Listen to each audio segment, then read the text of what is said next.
Hello, good morning students. C से online class में एक बार फिर आपका वेलकम है।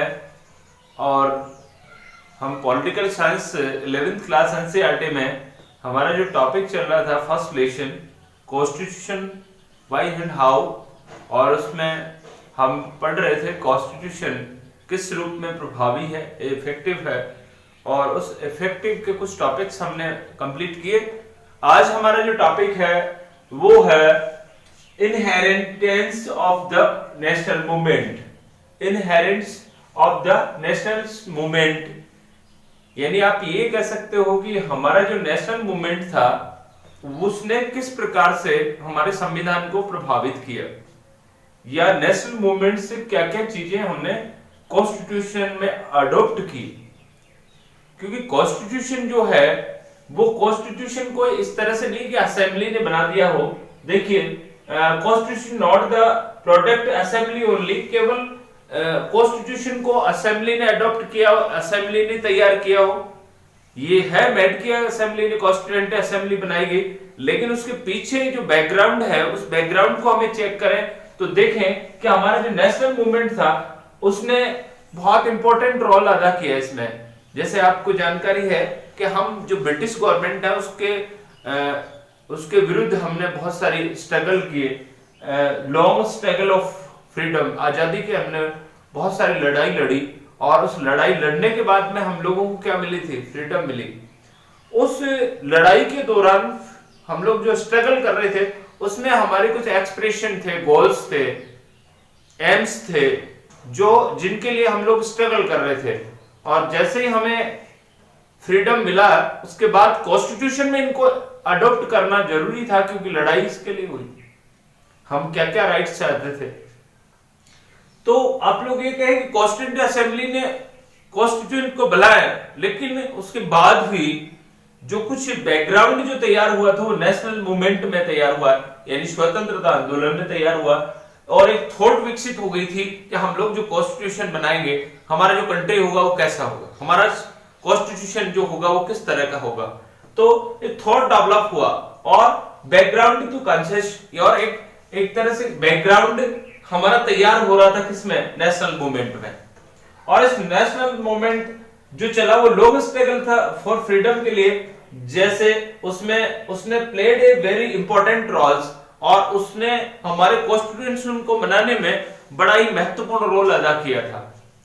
क्योंकि क्या क्या चाहते थे हम लोग, वही हमारी लड़ाई थी, स्ट्रगल था हमारा ब्रिटिश के खिलाफ। जैसे ब्रिटिश लोग जो थे वो सुप्रीम ब्रिटिश, यानी वो अपने आप को क्या मानते थे, जातीय आधार पर वो अपने आप को दुनिया की श्रेष्ठ जाति मानते थे, और उन्होंने रेशियल डिस्क्रिमिनेशन पैदा कर रखा था, जातीय भेदभाव था हमारे यहाँ, काले गोरे का भेद था, क्योंकि वो व्हाइट चमड़ी के थे, इसलिए वो अपने आप को बोलते थे कि ये जो गोरी नस्ल है वो ज्यादा इंटेलिजेंट है बनिस्बत कालों के, इसीलिए गोरे लोग क्या करते हैं, रूल्स करते हैं किनके ऊपर, ब्लैक्स मेंस के ऊपर।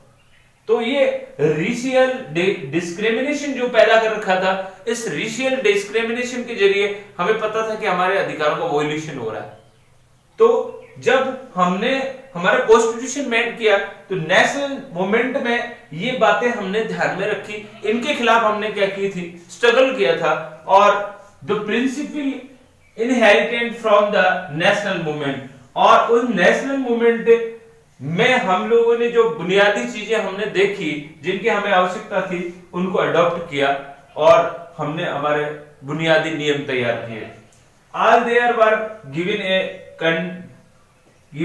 a contract safe constitution, और हमने एक बुनियादी कठोर आधार तैयार किया उन सबको, जो हमारी एक्सप्रेशन थे, हमारे गोल्स थे, अपेक्षाएं थी, वो नेशनल मूवमेंट के जरिए हमने सबको इकट्ठा किया, और एक कॉन्स्टिट्यूशन असेंबली में उनके ऊपर डिस्कस हुआ। और उसके बाद डिस्कस होने के बाद में आपको पता है कि हमें एक डेमोक्रेटिक राष्ट्र चाहिए था, हमने तैयार किया, लोगों के लिए राइट्स चाहिए थे, हमने फंडामेंटल राइट्स दिए। तो देखिए आगे, देखिए आई होप इतना आपको समझ में आया होगा। ओके, आगे चलते हैं। देखिए आगे, देखिए आप ऑब्जेक्टिव रिवोल्यूशन, ये क्या चीज है। देखिए ऑब्जेक्टिव जो आपका रेवोल्यूशन था वो था उद्देश्य प्रस्ताव। उद्देश्य प्रस्ताव जिसे आपने कॉन्स्टिट्यूशन असेंबली का जो टाइम पीरियड पढ़ा था उसने किस तरह से काम किया, उसमें आपने देखा था कि फर्स्ट मीटिंग 9 दिसंबर 1946 में हुआ, उसके बाद सेकंड जो मीटिंग हुआ था वो 11 दिसंबर 1946 जिसमें डॉक्टर राजेंद्र प्रसाद को चेयरमैन चुना गया, और 13 दिसंबर यानी 13 दिसंबर 1946 ये डेट बहुत इंपॉर्टेंट है, और बाय नेहरू जी, पास नेहरू जी के द्वारा रखा गया ऑब्जेक्टिव रिवोल्यूशन, उद्देश्य प्रस्ताव। उद्देश्य व्हाट इज उद्देश्य प्रस्ताव या ऑब्जेक्टिव रिवोल्यूशन क्या था? रिवोल्यूशन जो था वो एक गाइडलाइन थी।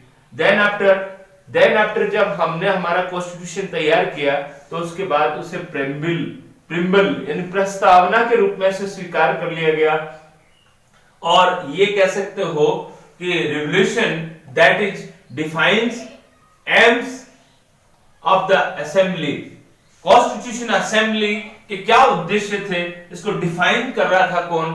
आपका रिवोल्यूशन यानी उद्देश्य प्रस्ताव, और उससे हम ये कहें ये एम्स उद्देश्य प्रस्ताव था जो कि बाद में हमारी प्रस्तावना बना। जो आज आप लोग देख रहे हैं प्रिम्बल जो हमारा है कॉन्स्टिट्यूशन का प्रिम्बल प्रस्तावना यानी as a summary of preamble यानी नियमों का एक सारांश है कौन? आपका ऑब्जेक्टिव रिवोल्यूशन। ऑब्जेक्टिव रिवोल्यूशन आप लोग रीड करें तो आप बता सकते हैं कि भारत का कॉन्स्टिट्यूशन क्या कहता है, क्योंकि आप लोग पूरे कॉन्स्टिट्यूशन को तो रीड नहीं कर पाएंगे क्योंकि बनाने में 2 इयर्स